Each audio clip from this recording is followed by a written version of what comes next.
Anthony, est-ce que vous lisez de la BD? J'ai déjà peu le temps de lire Ouais, et ça, c'est pas bien. Quand on écrit, on est souvent mauvais lecteur ouais. parce qu'il faut faire un choix à un moment, sauf quand on en vit, ce qui n'est pas mon cas. Donc, quand on a une profession à côté, on a peu de temps pour écrire. Donc, je ne lis pas beaucoup et donc, je préfère lire des livres que des BD. Voilà. Qu'est-ce que vous lisez comme type de livre? Oh, je ne vais pas vous surprendre, hein. Stephen King? Bien sûr, oui, King, Chatham, Granger, Koontz, Ouais. Clark et les autres. Voilà. Voilà, les polars. Et vous en avez écrit un nouveau, après L'Aube des Fous, je le disais tout à l'heure. L'Aube des Fous, c'était votre premier recueil Oui. de 5 nouvelles qui faisaient peur. Misérabilis, qui est toujours chez les Ardents Éditeurs. Toujours. Voilà, éditeur qui vous fait confiance, qui est reparti avec vous Oui. pour ces 3 nouvelles histoires horrifiques. 3 histoires, vous allez nous les présenter, ces 3 histoires. Rédemption, Gallica et Éternité. Je vous laisse présenter peut-être Rédemption, l'histoire de Jack. Rédemption, c'est l'histoire de Jack, ce mauvais garçon. Jack est un violeur en série, ni plus ni moins. Et alors que ce soir la chasse est ouverte et que sa proie est à sa merci, une femme différente des autres, une qui n'a pas choisi, va se mettre au travers de son chemin et va lui faire comprendre qu'elle est peut-être bien plus qu'une simple femme. Et lorsque Jack va s'apercevoir de l'étendue du pouvoir de cette femme, il n'aura pas d'autre choix que de faire ce qu'elle lui demande, à savoir quelque chose de pire encore que ce qu'il fait d'habitude. De pire encore, mais peut-être pour aller sur le chemin de la rédemption. Ou pas. En tout cas, c'est ce qu'elle lui propose. Voilà, ça fait peur effectivement. On se glisse assez facilement dans la peau de ce personnage. Et ce qui est intéressant, c'est que c'est un bad guy un peu, hein, voilà, un violeur Oui. pas sympa, mais on arrive quand même à avoir un peu d'empathie pour lui. Avec ce qui lui arrive, c'est un peu le pari sur cette histoire. C'était un peu risqué d'ailleurs aussi d'avoir pour protagoniste un violeur en série. Hein. C'est pas que bien entendu que, enfin, ça va de soi, on va pas prendre ça, mais je l'ai rendu, j'ai essayé de le rendre un petit peu attachant, Ouais. notamment de par sa paternité, on peut le dire, c'est au début de l'histoire, mais voilà. Et du coup, certaines personnes m'ont dit sur Internet qu'elles avaient été surprises de se prendre presque d'affection Avoir un peu d'empathie en tout pour cas. ce très mauvais Voilà. garçon, et pour, Ouais. alors que c'est un personnage bien entendu horrible. Voilà. Alors l'histoire fait penser, moi j'aime bien aussi, j'ai un peu les mêmes références, j'aime bien les films qui font peur, les livres aussi, les polars, etc. Moi ça m'a fait penser au film, est-ce qu'on peut le dire ou pas? Ah oui, bien Angel sûr. Heart, Bah, bien film sûr. avec De Niro et Mickey Là, Rourke. vous me flattez. Vous me flattez, oui. Angel Heart revient souvent d'Alan Parker, ouais. quand on me parle de ça. Mes histoires sont souvent... Enfin, j'ai beaucoup de chance parce que c'est quelque chose qui me touche, moi, profondément, quand on me dit, et on me le dit assez souvent, que mes histoires se visualisent comme un film. Ah complètement. Voilà, Ouais. vous me l'avez dit aussi une Ouais. fois, je m'en souviens, et ça m'a fait vraiment plaisir. Peut-être parce que moi, je les conçois comme ça. J'aime bien visualiser vraiment les scènes, et beaucoup de gens me disent, on entend les sons, on sent les odeurs, et on voit vraiment On voit les personnages, scènes. Voilà. vous décrivez très bien les atmosphères, les différentes atmosphères qui sont effectivement très différentes d'une histoire à l'autre. La deuxième histoire, par exemple, Gallica, Oui. donc là fait penser au film The Thing, La Chose, de Carpenter. Oui, tout à fait. On dirait un vieux Carpenter, effectivement, ouais, des années 90 aussi, ou 80. Gallica, ça se passe... c'est le nom d'une base antarctique, ça se passe en Antarctique. Et c'est l'histoire d'Anna, cette scientifique biologiste, qui a été choisie parmi 6 autres personnes pour faire une mission, enfin exécuter une mission scientifique.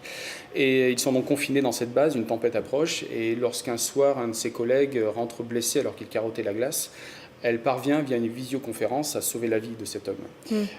Qui est blessé, qui revient en fait à la base. Qui revient grièvement blessé avec une hémorragie, Ouais. un garrot. Elle arrive à le sauver donc encore une fois via un médecin, mais avec une visioconférence. Hein, ils sont assez équipés technologiquement pour faire ça, et elle lui sauve la vie. Et là où ils croient tous que c'est une bonne chose, ça n'est pas forcément une bonne chose, puisqu'il s'est passé quelque chose là-bas. C'est une histoire de virus, mais on ne vous en dira pas plus. Ce qui est intéressant, c'est qu'il y a une atmosphère oppressante, c'est un vrai huis clos dans cette base, avec différents personnages.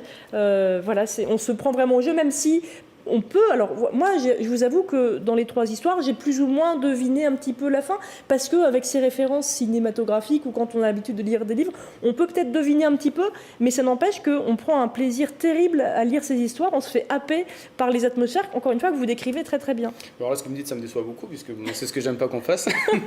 Vous avez été sûrement honnête. mais tout à fait, c'est très bien. Moi, enfin, on le dit en 4e de couve, ce qui est un peu la marque de fabrique, ce que je vais essayer de faire, c'est le twist ending, le retournement finale au cinéma, c'est les fins chocs. Voilà, j'ai les références cinématographiques dont je parle souvent, on ne va pas reparler parce que je le dis souvent à la radio, à la télé, Shyamalan, etc. Tous ces films-là. Celui qui a fait Sixième Sens, bien sûr, Incassable, Le Village, tous ces films-là qui ont une fin vraiment choc, je suis fan de ça et c'est ce que j'essaie de reproduire dans mes livres. Donc ce que vous me dites, ça me fait pas plaisir. Heureusement que vous n'êtes pas nombreux à le faire. Non mais en fait, il ne faudrait pas le mettre parce que le fait de le mettre en quatrième de couvre, c'est un petit peu s'en battant en tournant parce qu'on se dit qu'est-ce qui va nous prendre là et on essaie finalement de supposer tous les scénarios possibles et d'essayer d'entrevoir les fins possibles. J'espère quand même J'ai été quand même surprise un petit peu, je vous avoue. Je n'ai pas tout deviné. Et la troisième histoire notamment, même si j'avais plus ou moins deviné peut-être une partie, mais voilà, la fin m'a surprise et vraiment dans le bon sens. Alors je vous laisse raconter cette troisième histoire. Oui, la troisième histoire qui s'appelle Éternité.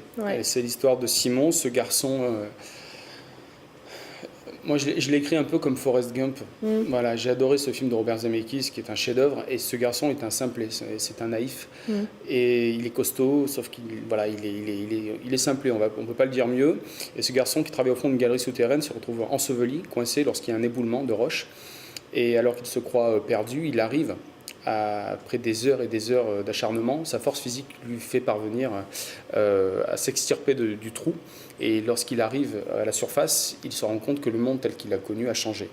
Tout est là, tout est en place, sauf qu'il n'y a plus de couleur, il n'y a plus d'odeur, il n'y a plus de vent, il n'y a plus d'oiseaux, il n'y a plus personne. Plus de goût aux aliments qui peuvent goûter. Tout est un monde complètement stérile, fade, et où il se retrouve complètement seul. Là, c'est totalement cauchemardesque. Oui, c'est presque apocalyptique, mais et pour ce garçon à qui il faut du monde autour de lui, c'est un véritable supplice. Parce qu'en tant que personnage simple et naïf, il a horreur de prendre des décisions, il a toujours besoin d'être supporté, d'être épaulé. Et là, Simon se retrouve seul. Il se retrouve seul, il cherche désespérément quelque chose, et il erre à travers cette ville qu'il connaît pourtant. Il essaie de trouver quelque chose, et il n'y arrivera pas puisqu'il est absolument seul, ou presque d'ailleurs, parce qu'on va s'apercevoir qu'il n'est pas si seul que ça. Voilà, il y a quelque chose d'autre qui rôde quelque part dans ce monde. Voilà, et c'est aussi assez oppressant. Alors là, on n'est plus dans le huis clos, on est dans une autre sorte de huis clos finalement. Oui, on peut le dire. C'est un huis clos à espace ouvert, mais ça reste un huis clos psychologique en tout cas. Vous écrivez, là c'est le deuxième recueil, vous écrivez beaucoup. De quelle façon est-ce que vous sortez toutes ces histoires? Parce que vous avez un travail à côté. Oui, j'écris la nuit parce que j'ai même 2 professions à côté, donc les 2 me prennent beaucoup de temps. Qu'est-ce que vous faites comme profession? Je suis sapeur-pompier à Limoges, professionnel, voilà, et puis j'ai une entreprise de désinsectisation aussi à côté, en Corrèze, et du coup ça me fait pas mal d'heures. Donc j'écris la nuit principalement, parce qu'il faut concilier une vie de famille avec tout ça, des enfants. Anthony est donc hyperactif. C'est un peu ça, voilà. Il dort 3 heures par nuit et le reste du temps il écrit, voilà, quand il a 1 heure par-ci par-là. Donc c'est un petit peu compliqué, mais c'est un vrai plaisir, voilà. Et c'est pour ça que j'ai pas beaucoup de temps de lire, malheureusement. Vous écrivez, j'aime bien toujours demander aux écrivains comment confiner dans votre chambre. Est-ce que si c'est la nuit, c'est peut-être plus ça.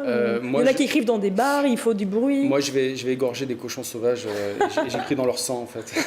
Mais si je me doutais un peu, c'est pour ça qu'il me fait un peu peur. Non, bien sûr. Non, j'écris au fin fond de mon lit, bien au chaud. Voilà, j'écris dans le noir et la nuit surtout. Voilà, il faut que je sois isolé dans mon petit monde. Voilà, et j'essaie de pas trop faire de bruit parce que ma femme dort à côté, mais voilà, j'écris le tic-tic. Elle arrive à dormir à côté, dis donc. Oui, elle a encore confiance, elle sait que mes histoires ne sont pas tout ce qu'il y a dans ma tête, heureusement, donc voilà. Alors, je le disais tout à l'heure aussi, Les Ardents Éditeurs, Jean-Marc Ferrer vous a fait confiance à nouveau. C'est hyper important, quand on écrit, de se faire éditer, c'est pas donné à tout le monde. Qu'est-ce qui a fait que Jean-Marc Ferrer, il a re-signé avec vous? Je vais me répéter, mais je l'avais dit l'année dernière, le premier, ça avait été tout simplement le comité de lecture qui avait approuvé complètement ce que j'avais fait. C'était formidable, j'en étais ravi. Et là, comme le premier avait bien marché, on est reparti sur un deuxième en toute logique et en toute simplicité. Je crois qu'on n'en a même jamais parlé tellement c'était évident. Voilà. Donc le deuxième est parti, le troisième est en route et j'espère que la machine est en marche. Voilà. Le troisième est en route, très bien. À sortir quand? Ça sort toujours juste avant la foire du livre de Brive, qui est notre petit... Voilà, nous, notre deadline, elle est là, elle est fin octobre. Donc ça sera fin octobre 2015. Et d'ailleurs, on vous a croisé à la dernière foire du livre de Brive. Oui, j'avais le plaisir d'avoir... Et c'est là que j'ai pu avoir votre livre et le lire le week-end dernier. Je vous avoue que c'est surtout Gallica, j'ai eu du mal à m'endormir après. Je vous remercie. Voilà. Enfin, un compliment. Un compliment. Je voudrais juste rajouter quelque chose. Oui. J'ai eu la chance infinie d'avoir une préface signée par Maud Mayeras, qui est quelqu'un que j'admire profondément, qui est certainement une des meilleures auteurs J'ai pas peur des mots de ce siècle en France. Elle a écrit 2 bijoux, il y en a un troisième à venir. Je voulais le signaler parce qu'elle a eu une belle préface. Une belle préface, de Maud Mayeras, qui pour moi étant une déesse de l'écriture, ni plus ni moins, c'est tout simplement un grand honneur. Je voulais juste le signaler. Voilà. Et ben c'est fait. Merci beaucoup, Anthony. Merci à vous. N'hésitez pas à aller sur le site des Ardents Éditeurs qui va s'afficher pour en savoir plus. On trouve sinon le livre, bien sûr, dans toutes les bonnes librairies, Bien sûr. formule consacrée.